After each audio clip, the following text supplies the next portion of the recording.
विश्वास युवा सम्मेलन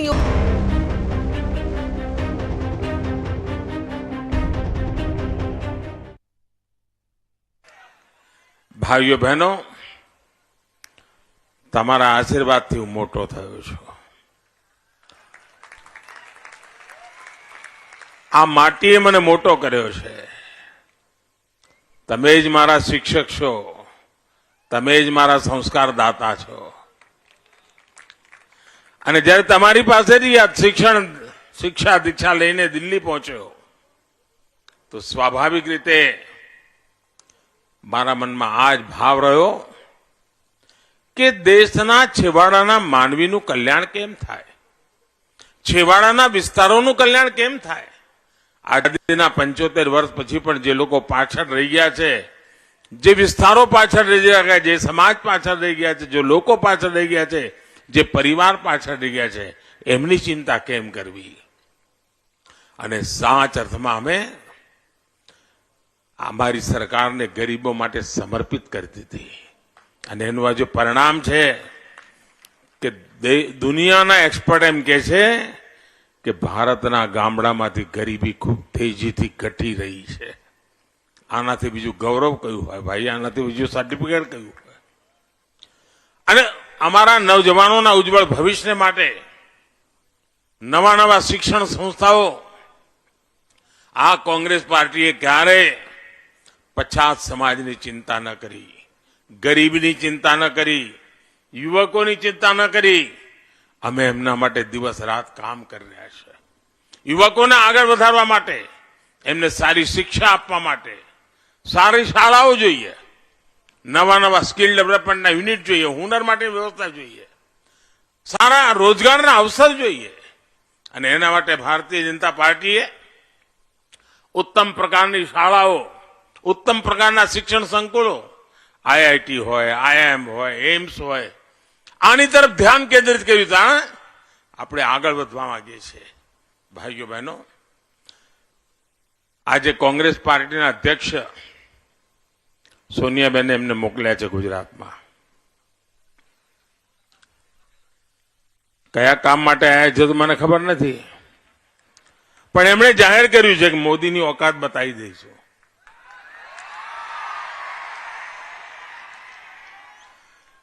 અહીં જે બધા લોકો છે, હું તમારામાંથી એવા જ સમાજમાંથી પેદા થયો છું। આપણી તો કઈ ઓકાત હોય ભાઈ? આપણે તો સીધા સાદા માથું નીચું નમાવીને લોકોની સેવા કર્યા કરીએ। આપણે બધા એવા, તમે એવા, હું એવો, તમારામાંથી જ હું નીકળ્યો છું। હવે જોઈએ સોનિયાબેને એમને મોકલ્યા છે, આપણને ઓકાત કેવી બતાવે છે। ભાઈઓ બહેનો,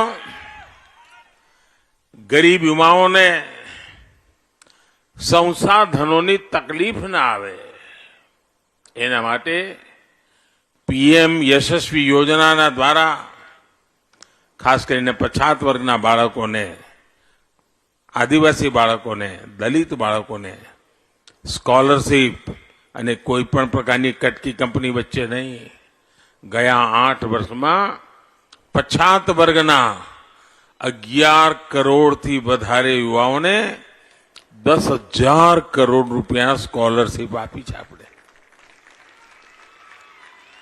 પછાત વર્ગના સમાજમાંથી જવાનીઓ મારું તૈયાર થાય ને આગળ નીકળે ને, એટલે ક્યાંથી ક્યાં પહોંચે।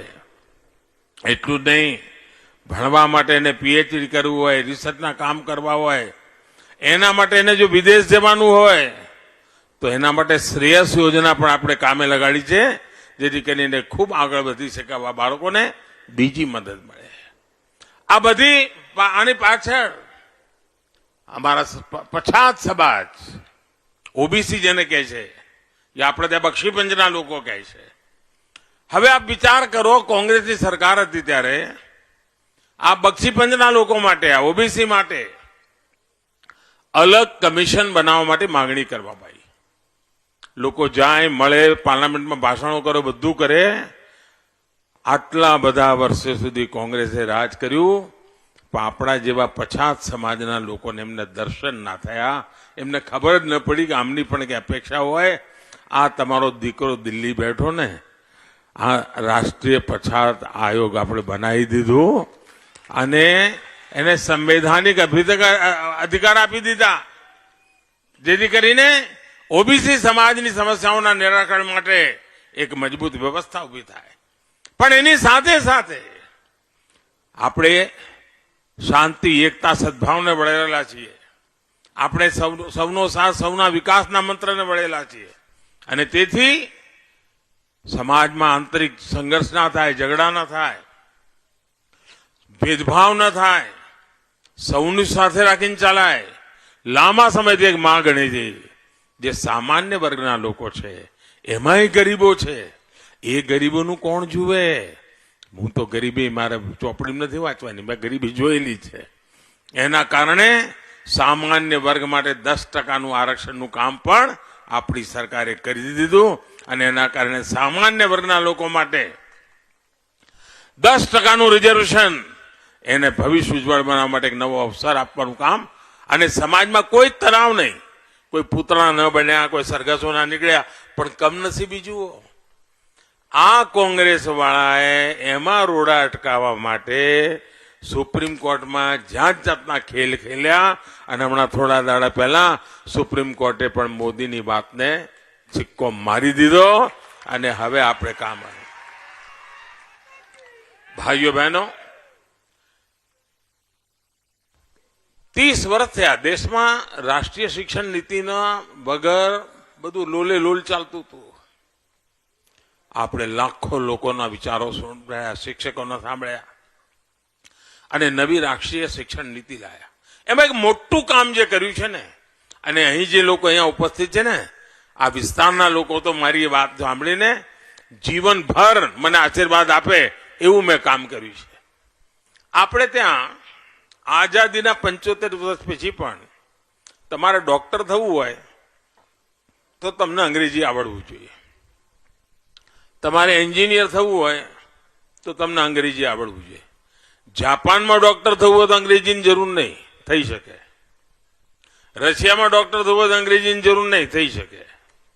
ચીનમાં ડોક્ટર થવું હોય તો અંગ્રેજીની જરૂર નહીં. આપણે ત્યાં જાય એવું ઘૂસી ગયેલું. બોલો, હવે મને કહો કે એની માતૃભાષામાં ભણીને ડોક્ટર બનાય કે ના બનાય? ભાઈ બનાય કે ના બનાય? કોઈ પેશન્ટ તમારે ત્યાં આવે, અંગ્રેજી ભણેલો આવે છે, પેટમાં દુખે છે અંગ્રેજીમાં બોલે છે, માથું દુખે છે અંગ્રેજીમાં બોલે છે, તમારી જ ભાષામાં બોલે છે કે નથી બોલતો? ભાઈ આપણે એક ઝાટકે નક્કી કરી દીધું કે માતૃભાષામાં પણ ડોક્ટર બની શકાશે, માતૃભાષામાં પણ એન્જિનિયર બની શકાશે. અરે ગરીબ માનો દીકરો એને ડોક્ટર કે એન્જિનિયર બનવું હોય ને તો આજે માતૃભાષામાં ભણે તો બની શકે અને એના જીવનના દ્વાર ખુલી જાય. આ કામ આપણે કર્યું છે ભાઈઓ. આજે ગરીબ હોય, મધ્યમ વર્ગ હોય, એના ઉપર બોજ કેમ ઘટે, એની આર્થિક જવાબદારીમાં મુસીબતો કેમ આવે અને એના પૈસા એના આગળ વધે, પોતાના પગ ઉપર આત્મનિર્ભર કેવી રીતે બને. કોરોના કાળના મુશ્કેલ સમયમાં પણ આપણે લોકોને સહાયતા પહોંચાડવાની અંદર ક્યાંય પાછા રહ્યા. પ્રધાનમંત્રી ગરીબ કલ્યાણ યોજના અંતર્ગત ગરીબોને મફતમાં રાશન. આપ વિચાર કરો, આટલી મોટી આફત આવી હતી. ઘરમાં કોઈ ગંભીર માંદગી પડી હોય ને તો 2-5 વર્ષ સુધી એ ઘર હલી જાય ને ઊભું જ ના થાય. ખબર છે કે નહીં? એવું થાય ને. આવડી મોટી દુનિયા પર આફત આવી, દુનિયા પર, હિન્દુસ્તાનમાં ઘરમાં એવડી મોટી બીમારી આવી, એટલી મોટી બીમારી આવી કે કોણ કોને બચાવે સંકટ. એ વખતે આપણે નક્કી કર્યું કે ગરીબના ઘરનો ચૂલો સળગતો રહેવો જોઈએ.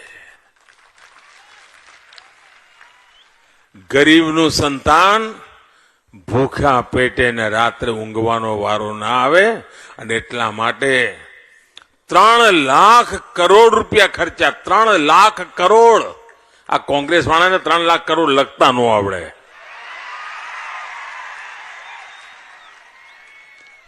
3 લાખ કરોડ રૂપિયા ખર્ચીને મફતમાં 80 કરોડ લોકોને આજે પણ અનાજ આપવાનું કામ આપણે કરીએ છીએ. કારણ ગરીબના ઘરનો ચૂલો સળગતો રહે. આપણે એલઈડી બલ્બની યોજના લાયા. નગરપાલિકાઓમાં એલઈડી બલ્બના કારણે બિલ ઘટ્યા. નગરપાલિકા પાસે હાથ છૂટો થયો, પૈસા બચ્યા. જે કુટુંબોએ એલઈડી બલ્બ લગાયા, હવે તો લગભગ આખા દેશમાં એલઈડી બલ્બ પહોંચી ગયો છે, ઘેર ઘેર પહોંચી ગયો છે.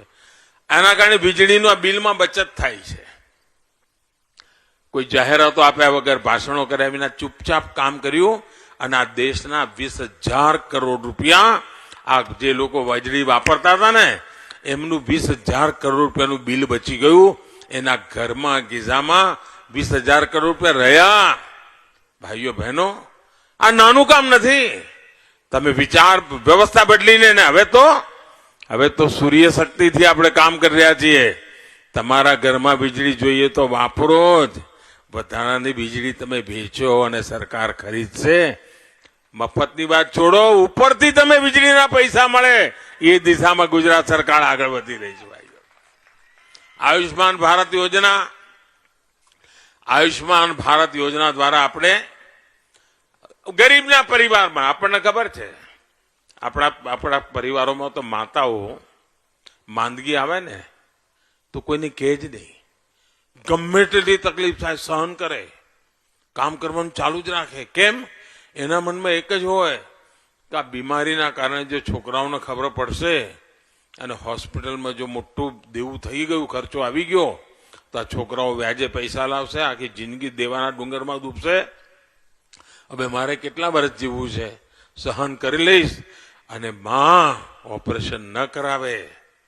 ભાઈઓ બહેનો, આ તમારો દીકરો દિલ્હી શું કરવા બેઠો છે? મેં નક્કી કર્યું કે અમારા સમાજના લોકોને 5 લાખ રૂપિયા સુધી એને દર વર્ષે એના કુટુંબમાં કોઈ માંદું હોય, કોઈ ગંભીર બીમારી હોય, એનો ખર્ચો આ દિલ્હીથી તમારો દીકરો મોકલશે. એને મુસીબત ના આવે. એટલું જ નહીં, આપણે ઠેર ઠેર જન ઔષધિના દુકાનો ખોલી, દવાની દુકાનો, જન ઔષધિ. આ જન ઔષધિની દુકાનોમાં જેના ઘરમાં વડીલો રહેતા હોય ને ડાયાબિટીસ થયો હોય તો મહિને 1,000-2,000 રૂપિયાની દવાઓ ખાવી જ પડે. હવે આ મધ્યમ વર્ગનો પરિવાર 1,000-2,000 રૂપિયાની દવાઓ ખાય ક્યાંથી? આપણે જન ઔષધિ કેન્દ્રો કર્યા અને સરકારે જવાબદારી લીધી અને જે દવા 1,000-2,000 રૂપિયા થાય એ 10 રૂપિયા 20 રૂપિયામાં મળે, જેથી કરી મધ્યમ વર્ગના પરિવારને કોઈ મુસીબત ના આવે અને દવામાં કોઈ કોમ્પ્રોમાઇઝ નહીં. આના કારણે આ મધ્યમ વર્ગના પરિવારમાં 20,000 કરોડ રૂપિયા બચ્યા છે. ભાઈ, 20,000 કરોડ.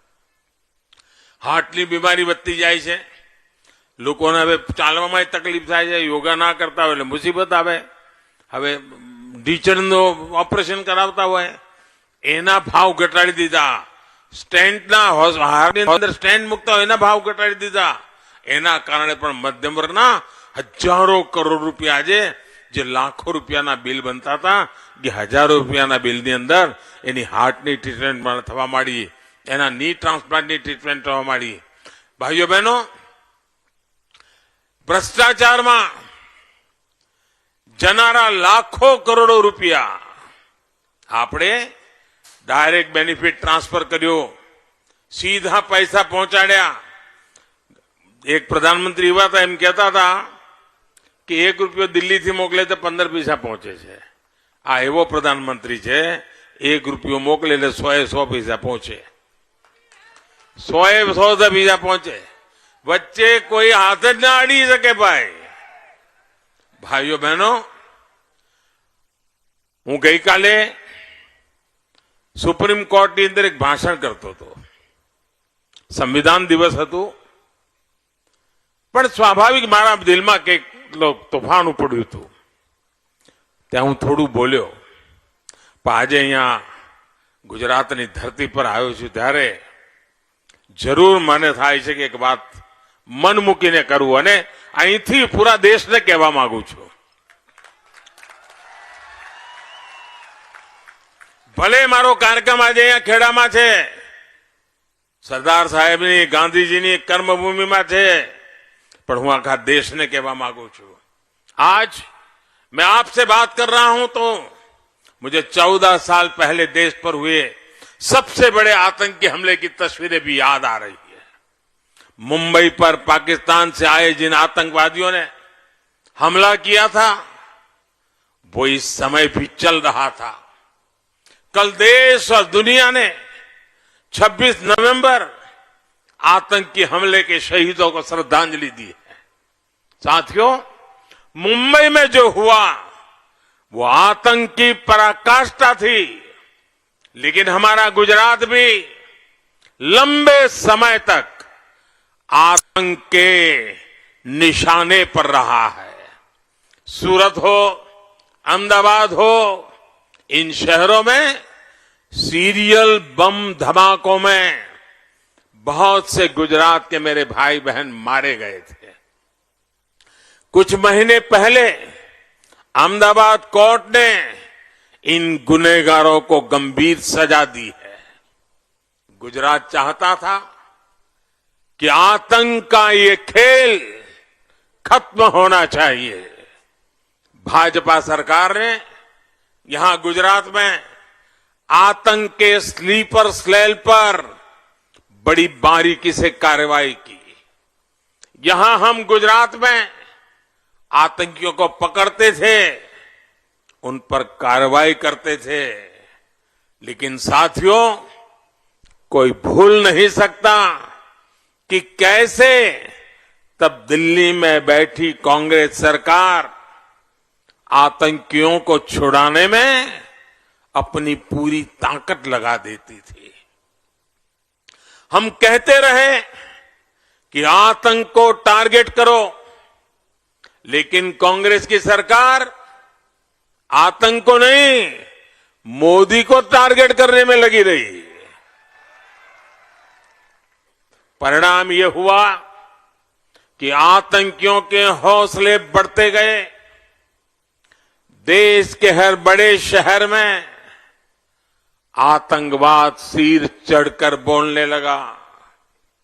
आप याद करिए, दिल्ली में जब बाटला हाउस एनकाउंटर हुआ तो कांग्रेस के नेता आतंकियों के समर्थन में रोने लगे, रोने। कांग्रेस आतंकवाद को भी वोट बैंक की नजर से देखती है, तुष्टीकरण की दृष्टि से देखती है। और सिर्फ कांग्रेस ही नहीं है, अब तो ऐसी भांति भांति के दल पैदा हुए हैं। ये दल भी शॉर्टकट की राजनीति में यकीन करते हैं।